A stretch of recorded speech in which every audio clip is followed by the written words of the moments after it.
Yeah, Yeah. no. So from my experience, I'll just one additional thought is that people are concerned about the loss of proxy because they feel it's disenfranchising them somehow. But when you explain, in my experience, that they're getting an electronic ballot in advance, they're voting, they get their vote locked in, and they can actually cast that vote. They don't have to rely on someone else to cast a vote for them. Most of these substantive votes that are taking place on director elections or on passing of bylaws are being done by these advanced electronic votes. So the only thing that's happening at meetings for other votes are these procedural motions, the auditor and the minutes and whatever, and we do that by the raise of hand on Zoom. So it's really just an additional tool to empower owners to be able to vote themselves.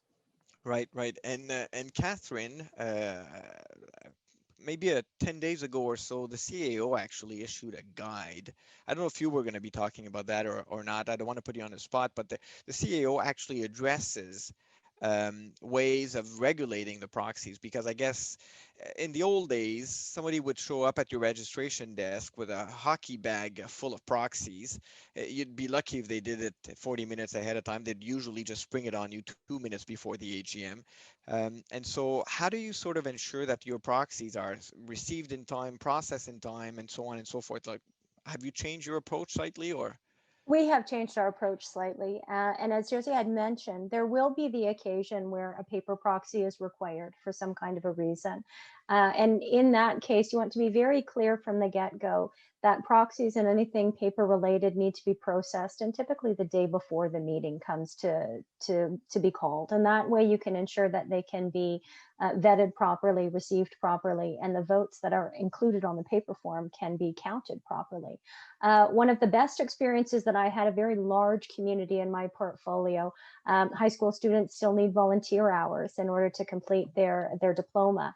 And a couple of those kids volunteered to be assistants, if you will, and help anybody who had trouble with the electronic ballots, voting processes. It was frankly too large of a corporation to perhaps facilitate that within the office. And that was a beautiful way for the community to get to know one another as well. So that's another tip. You might be able to farm out a little bit of that process. The kids these days are super keen and very quick with that kind of technology. And that worked out very well for us. Okay, and I'm going to talk about the kids these days, and I'm going to talk about that in a minute because I find that what we've done, maybe unwillingly, what has happened with the electronic voting is that we've actually kind of gamified the process, and if before it may have changed who shows up or who participates at the meeting because you will have people now that are may have been less interested in participating in the AGM with gray-haired directors. But now look at that. You know, they go online, it's on their phone, they press buttons, they submit. You know, there's a dancing monkey that sort of claps their hands saying that your vote is in. So this is it may actually sort of have changed who participates, not so much excluded the older generation. And I hate that I keep hearing, I see it in the chat, oh, this condo is a senior condo, we need proxies. So I hate to limit it on age. I don't necessarily think that we're excluding, I'll call it the old guard, but I think we're including maybe more so um, the next generation who couldn't be bothered to show up at the AGM. I don't know.